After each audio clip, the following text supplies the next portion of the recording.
I'm Dr. Robert Davis, family life educator and relationship coach, and welcome to UnBoxed, a frank and straightforward conversation about relationships. We're going to talk about family, church, workplace, and all other types of relationships.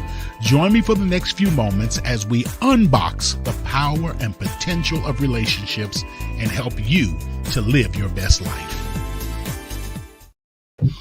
Hey, everybody, I want to welcome you back to another episode of Unboxed, where, as we said, we try to unbox the power and the potential of all relationships. And when we say all relationships, we literally mean all relationships, whether it is family relationships, relationships at your workplace, whether it is church family, what goes on in the church community. Matter of fact, tomorrow we got a question about the church family. I'm sorry, Thursday. Tomorrow is our book club. So please join us as we are going through the book Season with Grace Unboxed with some individuals who are in this book club, and we're going through it together. You don't want to miss it. But on Thursday, we're going to talk a little bit. Got a question that came in about how to manage the relationship when you are really at odds with the pastor. So we're going to talk about that on Thursday. But we look at all relationships, their community relationships, etc. And of course, our organization, Season with Grace Unboxed, provides executive coaching as well as training, leadership training, because our ultimate goal, whether it's at home, work, or wherever, is to create a healthy relationship culture. And that's what our aim and goal is today. But while we're on the subject of workplace, I want to share, we're going to finish up the question that we started yesterday. We ran out of time. And so I'm going to pick right up with the question we had yesterday. The question came from Kim, who lives in Denver. And she asked, I have two coworkers that can't seem to get along, and both of them bring their issues about the other one to me. And or they'll make snide comments about each other to me. I don't comment or say anything negative about either one of them, but I still feel two-faced. How can I handle this situation? Because I'm tired of being caught in the middle. And we talked a little bit with Kim yesterday, and I hope that Kim is tuning in or will pick this up on Facebook. And be sure to share and to like this broadcast. And also, we encourage you to support the Unboxed. We're a 501c3, and we also encourage you to support. But we answered some of Kim's question. I'm going to share a little bit what we went over yesterday. We told Kim that the most important thing is to try to manage and then to pull yourself out of this triangle that's been formed. Because as we shared yesterday, whenever two people are in a relationship and the relationship becomes too difficult to manage, this is just natural as breathing. The natural thing to do is to bring in a third person to kind of help you carry that load. And that process is known as triangling. So we said the first thing you do to remain healthy, that is to remain connected to both parties. Neither one of them are your enemies. Neither one of them hate you or are attacking you. And even if they were, I don't recommend that you cut off. But stay connected to both of them. Remain friends with both of them. The second thing I shared with you was to respect their feelings when they're sharing with you, but help them to move beyond feelings by focusing on facts. And when we say focusing on facts, help them to begin to go over the facts of what happened, not just how they're feeling or how they interpreted what happened. But as the more people can remain factual, as we shared yesterday, the more people can remain factual, what ends up happening is you move from the emotional realm and the emotional reactions to more of a thinking space. And great things happen, whether it is musical creativity, whether it is writing, whether it is solving political problems or whatever it may be. The best things happen when people start to think. Remember the old adage, put on your thinking cap? So that's what you want to do. You want to help them to put on their thinking cap. The third thing that I want to share with you is, and this is what we're going to pick up tonight, because this is something that a lot of people deal with. A lot of people go through this. So the third thing I want to share with you is, as you are helping them to focus on facts, and last night I said, don't try to be a detective. You know what? I'm not going to keep going back to last night. Go back and look at last night's broadcast so you can get the information I shared there. But as you're helping them to move and to focus on facts, then another thing to do, and this takes a certain amount of skill and tact, but you're smart. You think through it, you'll be able to do it.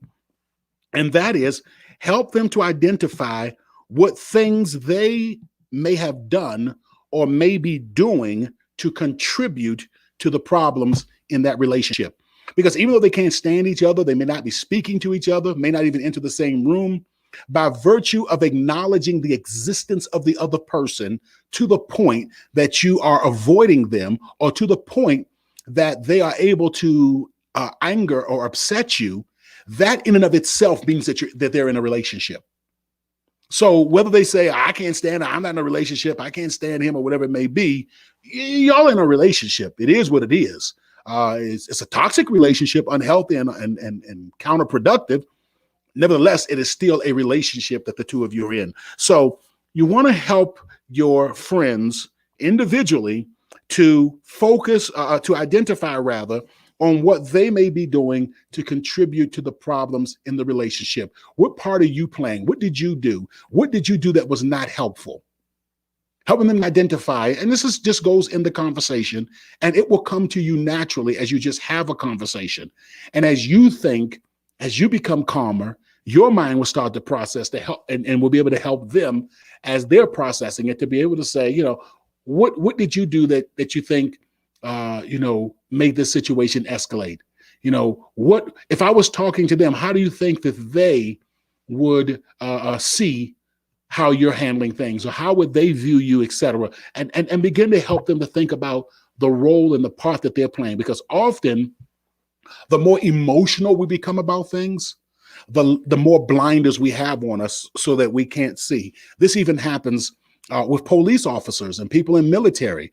When you get into a very tense emotional state, hormones begin to flood. And I'm sorry, I can't remember the exact name of this process because I wasn't prepared to use this illustration, but hormones begin to flood and you get very tunnel vision. And so by helping individuals to move from the emotional reactivity to the thinking space, that helps to broaden their perspective. Now they can see how this whole stuff is working, the part that they're playing, how their response to the other person's response is only escalating the situation. Now they can begin to think through, how do I want to actually function?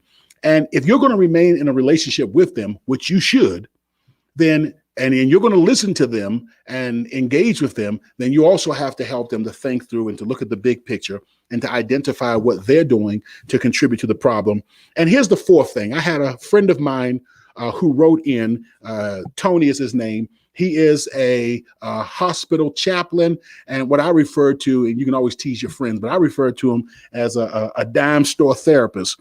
And so he shared something on Facebook, and I'm going to read his comment. His comment says, alternatively, in other words, he's disagreeing with what I said before. Alternatively, if these individuals don't work for you, you don't have to do anything at all other than saying, it sounds like you have some work to do to resolve your relationship. This way, triangulation doesn't even happen. Feeling two-faced is a different issue that is intrapsychic that needs to be addressed separately. That could be an issue of having a healthy sense of self. And he dropped the word, the letter H on healthy, healthy sense of self. Feeling two-faced, you may not be in a good emotional state to intervene at all. Okay. Now, what he was saying as we comb through all of that is actually the fourth point that I wanted to share with you tonight. And that is, your ultimate goal is to help your friends to move to a place where they can have one-to-one conversations, and catch this now, and to be responsible for their own functioning.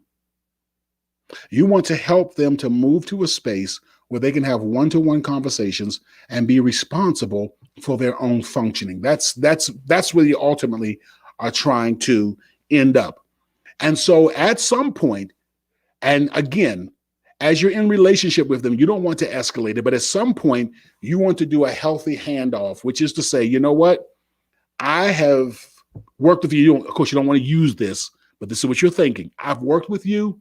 I've helped you to go through a process of identifying your emotions.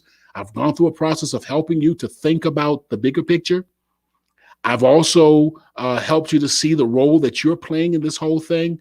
And now it's time for the two of you to begin to work. The part that I would disagree, and I know other folks are going to send in comments. I'm not going to be going each time back and forth with people's opinions and comments. I'll be just sharing. But One area in which I disagree with my friend is that you want to maintain a relationship with both of these individuals because you want to be able to be the best you in any and every situation, in any and every circumstance. So, but ultimately, to get out of the triangle, you have to turn the responsibility back over to them. And one of the best ways to do that is after they get to a place where they are calmer and more able to think, after you have assisted them, to then encourage the two of them to converse with one another. And you will find out as they come together and begin to talk to and think through their issues and their problems, then they're no longer going to be pouring it on you. Because if not, they're going to continue to roll eyes. Even if you tell them, hey, look, leave me out of this, they're still going to roll eyes at the other person. They're still going to make little snide comments and other stuff, and say, well, I ain't going to talk about it, do that little passive aggressive approach. But what you ultimately want to do is move them to a place where they're in relationship with one another. And rather than bringing somebody else in, they're working through these challenges and these problems themselves. Listen, I want to encourage you. Our email address is right here on the screen. It's info@SWG-Unboxed.org. Please send us your questions, and I'll do my best to answer them right here on one of our broadcasts. So please send me your questions about relationships, whether it's family relationships, church relationships, workplace relationships, community organizations, next door neighbor, whatever it may be. Send them in. Let's talk about them. Let's grow together, because our ultimate goal is to help you to unbox all the power and the potential of relationships. Listen, my friends, until the next time, I look forward to seeing you. You have a wonderful day and have wonderful relationships. Seasoned with Grace, Unboxed also provides healthy relationship training and leadership development for businesses, churches, and community organizations. For a free consultation to discuss your team's needs, please contact us at our website at SWG-Unboxed.org. That's SWG-Unboxed.org.